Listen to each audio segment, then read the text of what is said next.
INFJs, people love the idea of you but not you. You've always been the one people turn to when their world begins to crumble. They call you in the middle of the night, voice trembling, asking if you have a minute, and you always do, even when you don't. Even when your own heart feels like a collapsing star, you make room for theirs. You listen. You hold their silence until they can breathe again. You speak softly, not to fix them, but to remind them they aren't broken. They leave the conversation lighter, steadier, alive again. And you, though exhausted, tell yourself it was worth it. That's what it means to care, isn't it? That's what love looks like, right? To pour and pour until someone else's emptiness finally looks like peace. But somewhere in the quiet that follows, a thought begins to ache inside you. Asterisk, when will someone notice how tired I am? People love your empathy. They love your calmness, your patience, your ability to understand what they can't even say out loud. But rarely do they ask about the cost. They take the comfort you offer and mistake it for strength. They see your composure and assume you don't bleed. And that's how the exploitation begins, not through cruelty but through need. They feed on your gentleness, your insight, your willingness to understand, until there's almost nothing left for you. You become their sanctuary, their secret refuge, their emotional first aid, and you convince yourself that this is what connection feels like. Because for so long, love has looked like sacrifice. You've been told that being good means being available, that compassion is endless, that understanding others is more important than being understood yourself. So you give, and when you're finally empty, you hide your exhaustion behind another quiet smile. It's not that people mean to use you. It's that they mistake your empathy for invincibility. They believe that someone who sees so deeply must also heal easily. They think you're fine because you make everyone else fine. But you're not fine. Not always. You carry the weight of everyone's secrets, their grief, their doubt, their fear. You hold it like it's fragile, because to you it is. And in return, most people give you gratitude, admiration, maybe affection. But rarely the one thing you long for most, to be known. Because knowing you requires patience. It requires silence. It requires someone to see beyond the calm and into the storm. Most don't stay long enough for that. They love the glow you give off, but not the fire it comes from. They love your insight, but not the solitude it demands. They love your care, but not your complexity. So when you start to pull back, when you finally need someone to care for you the way you've cared for them, they hesitate. The warmth they adored suddenly feels heavy. The depth they admired starts to scare them. And you feel it, the slow fading of their interest, the quiet retreat of their affection. You tell yourself it's fine, that you expected it. But the truth is it hurts every time. Because every departure reminds you of a truth you wish weren't real. That many people are drawn to what you give, not who you are. You begin to wonder if being kind makes you disposable, if being gentle makes you forgettable, if empathy is a gift only when it serves others. There are days you promise yourself to stop caring so much. You say you'll be colder, tougher, less available. But that never lasts long, does it? Because empathy isn't something you do, it's who you are. And that's what makes this ache so complicated. You don't want to stop loving people. You just want someone to love you with the same depth you offer so freely. You want to be held without having to earn it through your usefulness. You want your sensitivity to be cherished, not consumed. But somewhere beneath the sorrow, there's a quiet truth beginning to bloom. You were never meant to be everyone's healer. You were meant to be your own. The exhaustion you feel isn't proof that you're weak. It's proof that you've given too much without replenishment. And the sadness that follows isn't a flaw.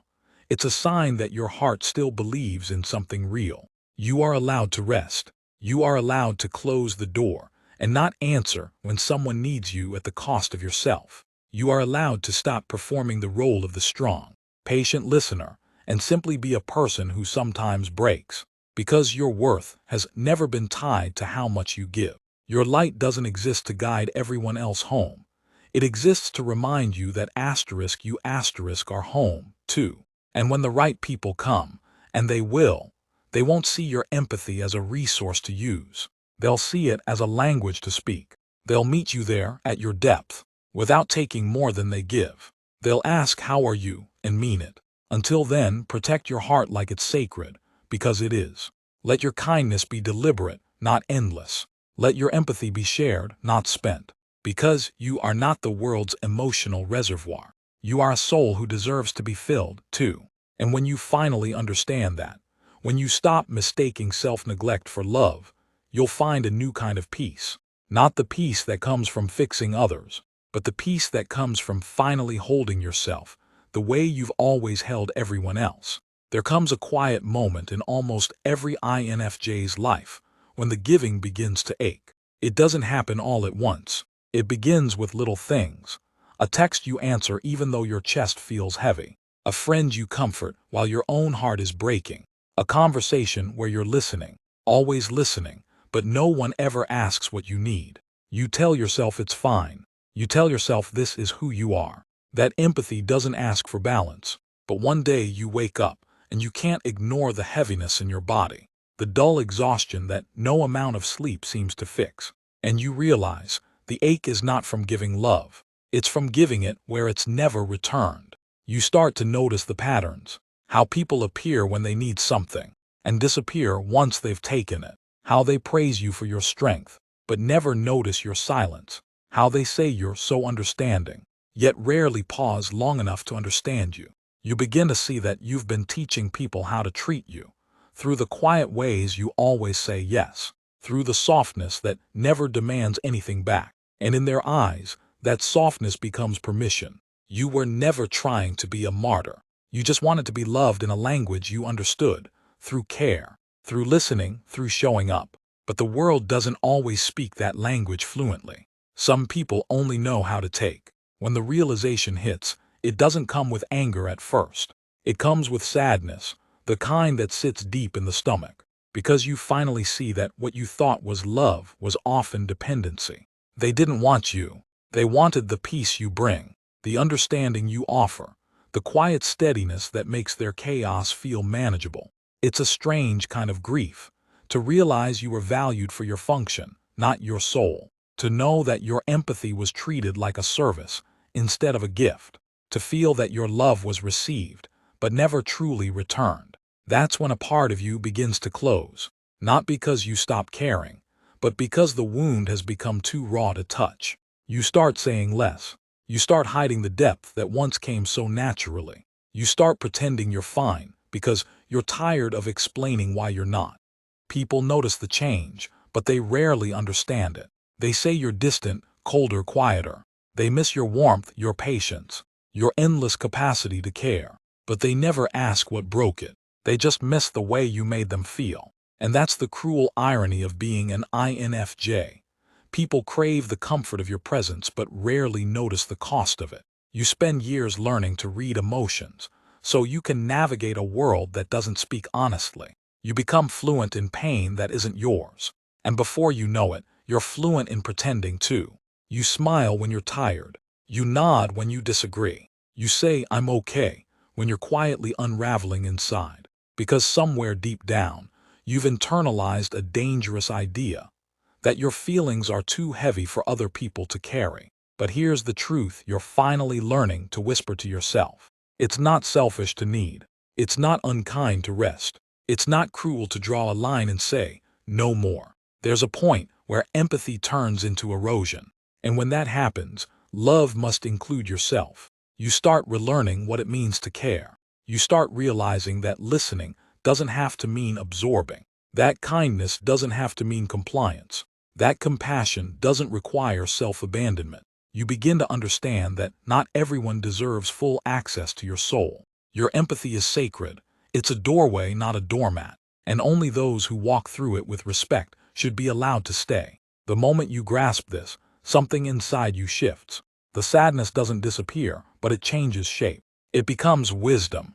You start to see that love, real love, doesn't ask you to disappear. It doesn't demand your silence in exchange for someone else's comfort. It doesn't drain you in the name of care. Real love sees you, not just your calmness, not just your insight, not just your patience.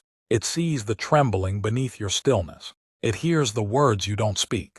It loves not only your light, but also the places you've kept in shadow. And you begin to hope again, not in people who take, but in people who stay. Not in those who are healed by your presence, but in those who heal beside you. There's something quietly powerful about that shift. You stop trying to be understood by everyone and start listening for the few who truly can. You start protecting your time, your energy, your heart, not out of bitterness, but out of reverence, because you finally understand that your empathy is not an infinite resource. It's a sacred flame, and you can't keep everyone warm if you let yourself burn out. You learn that saying no is a form of self-respect, not rejection. You learn that withdrawing is not punishment, it's self-preservation. And you learn that sometimes the most loving thing you can do is to step away from those who confuse your generosity with obligation.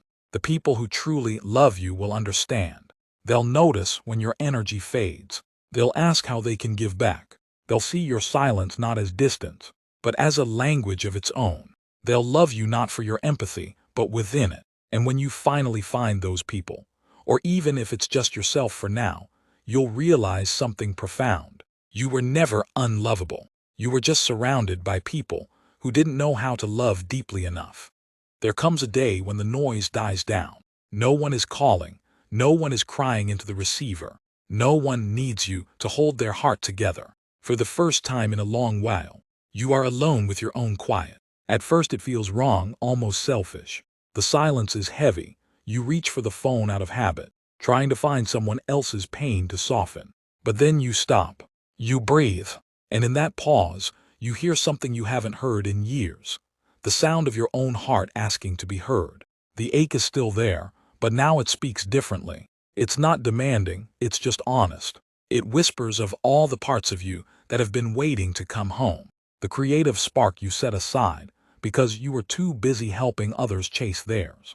The dreams you buried because you thought love meant putting yourself last. The emotions you numbed because there was never room for your own tears. You begin slowly to listen. You start doing small things that once made you feel alive. Reading in silence, walking without a destination, writing down thoughts you never shared. At first, the stillness hurts. It reminds you of all the times you were invisible. But gradually, the quiet becomes something else. It becomes sacred. You realize that solitude was never your punishment. It was your restoration. You start to see how much of your identity had been wrapped around other people's needs. How your empathy, though beautiful, became a disguise for fear. The fear of being unneeded, unseen, unloved. You had mistaken usefulness for connection. Now you begin to build a different kind of bond, one that starts within. You learn the language of your own boundaries. You learn to say, I can listen, but I can't carry this for you. You learn that closing the door sometimes means opening your heart to peace. You learn that giving less doesn't make you less loving. It makes your love honest. And slowly, the exhaustion begins to lift. You start to notice the subtle beauty of balance. How good it feels when someone asks you how you're doing and actually waits for the answer. How rare and sacred it is when someone doesn't need saving, but simply wants to stand beside you. The more you honor your limits, the brighter your empathy becomes, because now it comes from abundance, not depletion. You begin to attract people who meet you there, in the middle, not the edges. They don't rush to take your warmth, they offer their own. They see your softness and protect it instead of using it. They love you not because you fix them, but because you make them feel safe to be whole. And somewhere in that new rhythm of giving and receiving, you begin to forgive. Not just others, but yourself. You forgive the version of you who didn't know how to stop overgiving. You forgive the one who mistook silence for strength. You forgive the one who was so busy understanding everyone else that you forgot to understand yourself. Healing doesn't come with fireworks. It comes quietly through small, consistent acts of self-respect. It's the moment you choose to go home early instead of staying to comfort someone who never asks how you're doing. It's the moment you let a call go unanswered because your energy is fragile and precious. It's the moment you realize that love, real love, should never leave you emptier than it found you. The sadness doesn't disappear overnight. Some days you'll still feel the familiar pull, the urge to rescue, to mend, to explain. But now you'll recognize it. You'll pause before pouring yourself out. You'll ask, is this love or is this fear? And in that single question lies the beginning of freedom. The more you choose yourself, the more your empathy transforms. It's no longer a currency to earn affection. It becomes a quiet light that guides the right souls to you. People who speak in truth instead of need. People who understand that your silence is full of meaning. People who don't shrink from your depth because they have learned to swim in their own. One evening, you'll sit with someone who doesn't want anything from you. You won't have to fix, interpret, or soften. You'll just be. And they'll look at you, not through you. And you'll realize you are finally being seen. Not for your empathy, not for your calmness, but for the person behind it all. And you'll smile, not because everything is perfect, but because you finally know this. Your empathy was never the problem. It was the way you gave it without remembering that you, too, are worthy of care. Now you understand that love is not sacrifice. It's reciprocity. It's two souls meeting halfway, each bringing their own light. So you stop apologizing for needing. You stop hiding your boundaries behind politeness. You stop mistaking solitude for loneliness. Because you've learned that loving yourself doesn't make your empathy smaller. It makes it stronger, cleaner, truer. And when you walk through the world now, you still feel deeply. You still notice the quiet sadness in strangers, the tremble in a friend's voice, the beauty in small kindnesses. But you no longer let every emotion become your own. You touch, but you don't absorb. You care, but you also rest. For the first time, your heart feels like home again. Not a shelter for others to escape their storms, but a sanctuary where you can finally breathe. There is a moment, quiet and almost invisible, when you realize you no longer wake up heavy. The ache that used to sit in your chest has softened into something gentler, an awareness, not a wound. You can still feel the world deeply, but it no longer breaks you open. It moves through you like weather, real, shifting, temporary. You have learned to hold the world without holding its pain. That is the quiet strength of someone who has walked through every form of exhaustion and still chooses tenderness. You begin to see the beauty in what your empathy really is. Not a duty, not a burden, but a gift that teaches you connection. It's the ability to notice the way sunlight touches a stranger's face, the way a friend laughs when they finally feel safe, the way truth sounds when it's spoken without fear. These are small things, but they remind you that sensitivity is not weakness. It's proof that you are alive. You once believed that to be loved you had to keep giving, to always be the safe place. Now you know that love can meet you where you stand. It doesn't demand, it doesn't drain, it expands.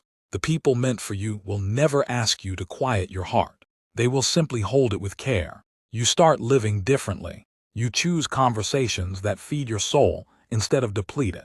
You say yes because you want to, not because you're afraid to disappoint. You no longer chase after the ones who left. You bless them and let them go. Their absence no longer feels like proof of your unworthiness.